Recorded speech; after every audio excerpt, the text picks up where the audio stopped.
The argument from undesigned coincidences is based on the idea that when there are multiple historical accounts of an event that seem to fit together but are not intentionally coordinated, they seem to suggest independently reliable accounts. This is especially the case when one account incidentally answers a question that would be raised by another. Using this approach, we can identify several undesigned coincidences regarding the story of Romulus as relayed by Livy, Ovid, and Plutarch, suggesting that Romulus really did rise to heaven to become an immortal god, and even appeared to a most trusted witness. Holy shit!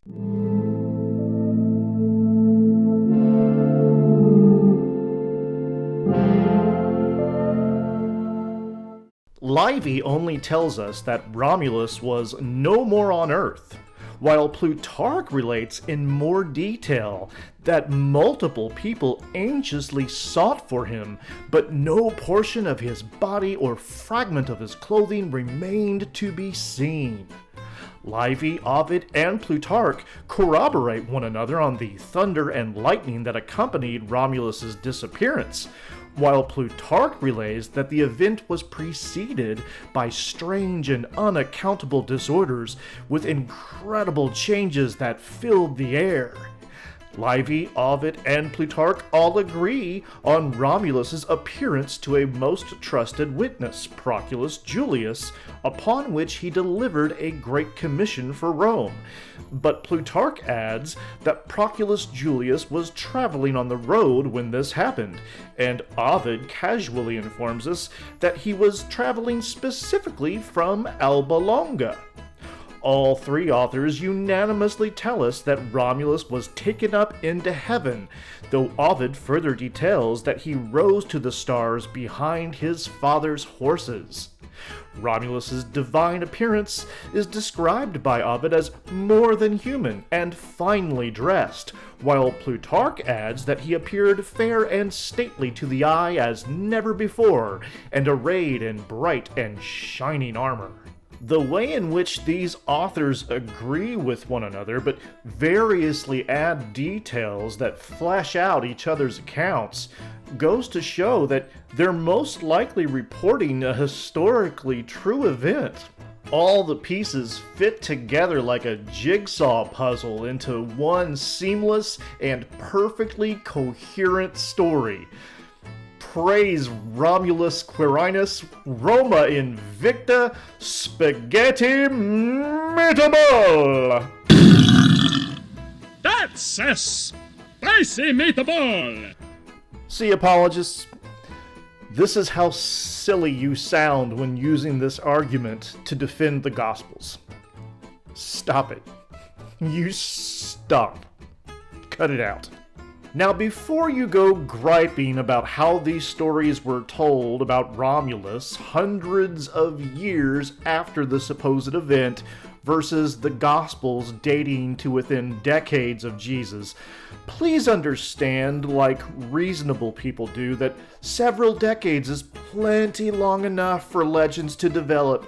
Yeah, it's plenty, it's good. That's plenty of time.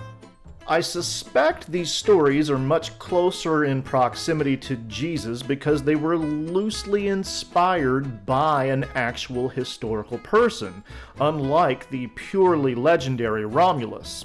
This is sometimes the case when such stories cluster around an actual historical personage, like with Alexander the Great, or Sabbatai Sevi, or Caesar Augustus.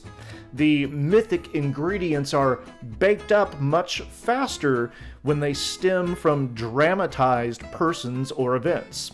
At any rate, this objection completely misses the point, which is that storytellers are perfectly capable of crafting new narratives that build upon pre-existing traditions, altering them in ways that complement and flesh out the earlier tales.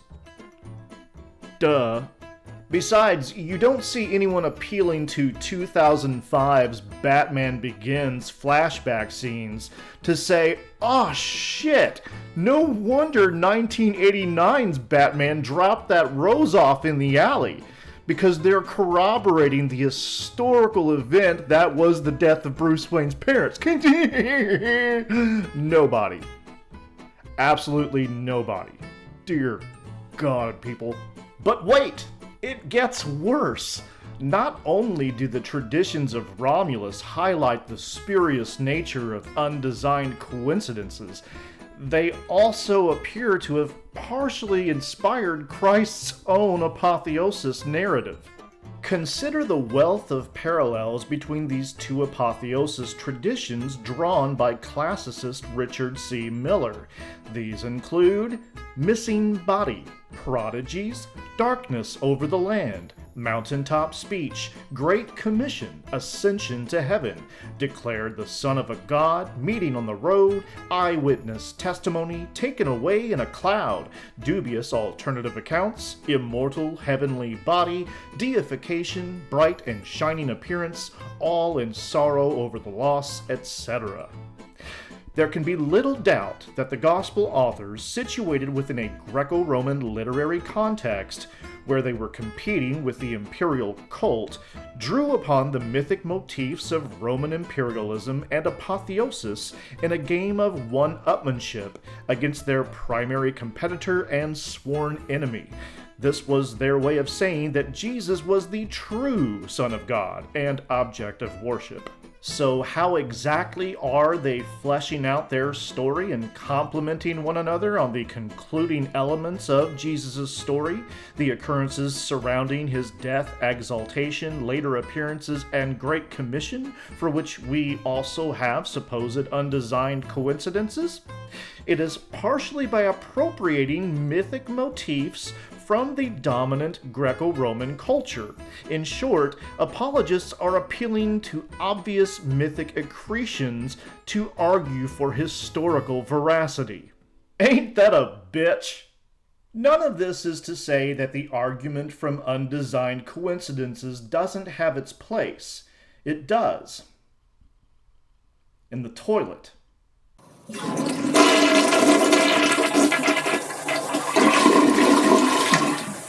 It's a terrible, ad hoc, grasping for straws strategy that truly does belong in the sewer among our collective poops, along with QAnon, the McRib, and Tucker Carlson's career. But if apologists want to desperately cling to it in order to soothe their seething doubts, that's fine by me. Just don't expect the sane among us to find it convincing. Not so much because we just want to sin and do butt stuff, which we do, but because ancient legends and bad arguments used in their defense simply aren't credible. In any way, shape, or form. Ever.